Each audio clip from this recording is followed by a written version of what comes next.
Hi, everybody. So, if you're watching this, you are on my blog page. Welcome. Thanks for checking it out. So, hopefully, there'll be some information in my blog that eventually connects with you in one way or another. Just kind of keep track, keep watching. Just one post may not happen to strike you, but the next one might. And that's part of what my hope is, and my goal for this blog is to actually be able to share a lot of what I've learned over the years and share the resources that I use with others to give you opportunities to improve yourself in whatever way you might find fit. What I wanted to talk about today was something that had happened a couple days ago for me. I have these angel cards. And I don't know if you've ever heard of angel cards, but basically they're cards, the ones I have single words on them. And there's a little book that comes with them to explain what each word means. I pulled some cards out the other day. I wanted to kind of put a question out there to the universe and find out where things might be headed, or kind of get some guidance and some feedback on where I'm at with this particular topic. So the idea behind that is you do pick a topic that you want to ask the angels about. And when I say angels, what I mean is just the universe. If you have a God, or you have Buddha, or you have whatever you want to call it, just put your energy out there about a topic that you're either worried about, stressed about, concerned about, want to kind of get a feel for where it's going to go. But you also want to put it out there to almost help you let it go too, so you don't worry as much. That's kind of how it works. I had something on my mind and I wanted to get some guidance, and I wanted to learn to kind of let it go for the day and maybe longer if I could. So I drew an angel card, and when you do draw them, you can draw 1, 2, 3. You can choose the layout you like. I chose to draw 3, and basically took a moment, think about what I wanted to ask, let the cards be, get your energy around you, and then draw them. I drew 1, and I'm going to tell you what they were, just because this is a piece of sharing. So I drew 1, and it was resilience. Resilience said that take what comes in stride and let your energy rebound. Build positive momentum, elasticity, and endurance. Show up with equanimity regardless of what is going on. Okay, so there's 1, resilience. Then I drew another card and it said peace. And under peace it said a deep sense of belonging and calm abiding. Cultivate a state of equanimity. Rest in tranquility, free from attachment and aversion. Okay, I'm a pretty peaceful person. And then I wanted to draw 1 more before I really pulled them all together and thought about it. So I pulled the next one, and the word is depth. There's an angel standing by the ocean. It says, go deeper. Pay attention to what is beneath the threshold of awareness. Dive below surface appearances and respond to what is really going on. So after I drew the 3, I looked in the book and read the meanings. And actually, I'm going to show you a picture of the 3 of them together. Let's see. Here's my 3 cards that day. I realize they might actually be backwards for you. I can't tell. This is kind of funny doing a video on my laptop and figuring out how it's going to come out. All right. So resilience I read them all. So did any of you notice the first 2? Because I did. There was a word in there that was the same, and it's a pretty rare word. I've not heard it. I actually had to look up the definition, and that was equanimity.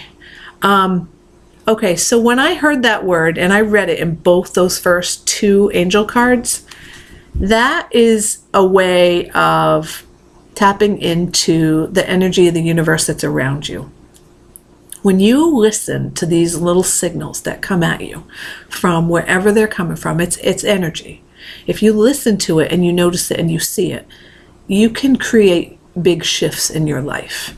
And I read those words and I thought, equanimity in resilience and in peace. And then what do I do with it? The third card is depth. So equanimity is mental calmness, composure, and evenness of temper, especially in difficult situations.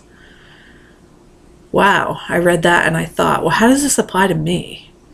I am pretty calm. I do usually maintain my composure. Pretty even-tempered, even in difficult situations, especially when I'm at work. But there are difficult situations when you're a parent, and sometimes it's nice to keep that calmness. So I could relate to the word, but I was trying to figure out what was the overlying message. And for me, I took it quite simply. I felt like the angels were saying to me to maintain that equanimity. Maintain it. Maintain your composure. Don't be too stressed about things that are going on. Be calm. Keep that deep sense of belonging. Know who you are and where you belong, and be confident in that. And then just maintain evenness. I mean, all those words sound so peaceful and calming.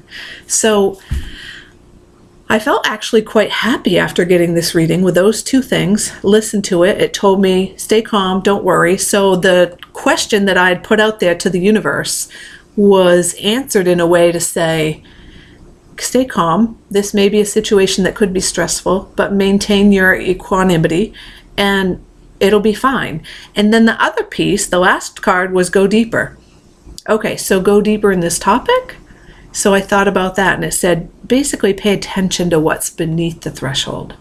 Why did I have this worry? Why did I have this concern? Is there something deeper that I worry about, a deeper core issue?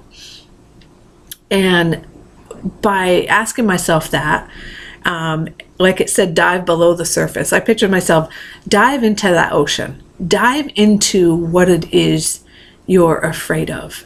And dig deep and try to find, what is it that's beneath the threshold of your awareness? What are you so afraid of deep down that you're not allowing the energy of the universe to guide you?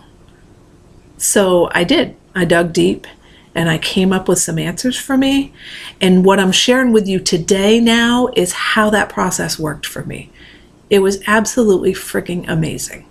I've done these angel cards for a while, and this was one of the more monumental ones, because how many cards do you come up with? How many times have you heard that word, equanimity, in the last couple of years? And to have it in two of my cards, whoa, okay, angels are talking here. There's energy around me saying, everything's going to be fine. Just keep calm. This is a situation that will be just fine. Just dig deeper, find out why you're worrying. And when I found out and when I recognized it, then I was able to be mindful of it, recognize it, accept it, let it go.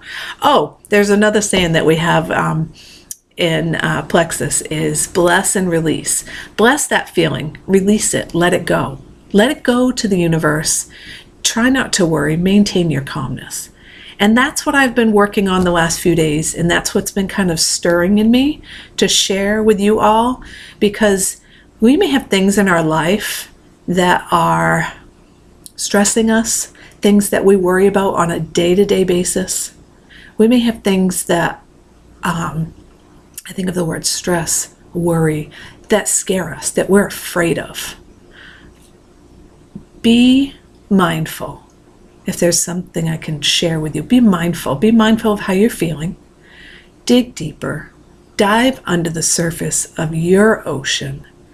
And don't be afraid, maybe when you start going deeper in the ocean, it starts getting darker because the sun is further away. Keep digging deeper into that ocean.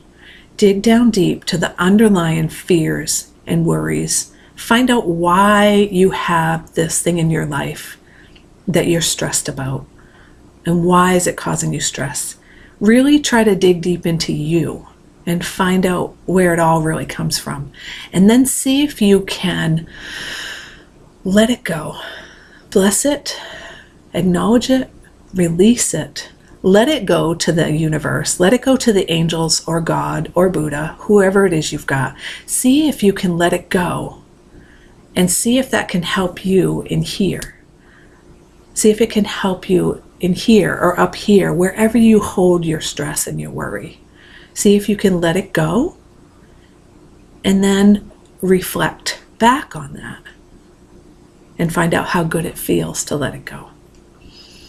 So, in summary, I guess I'd say you don't have to have angel cards. You don't have to have a book to guide you. What you need to do is you need to know how to be mindful enough to find out what's worrying you.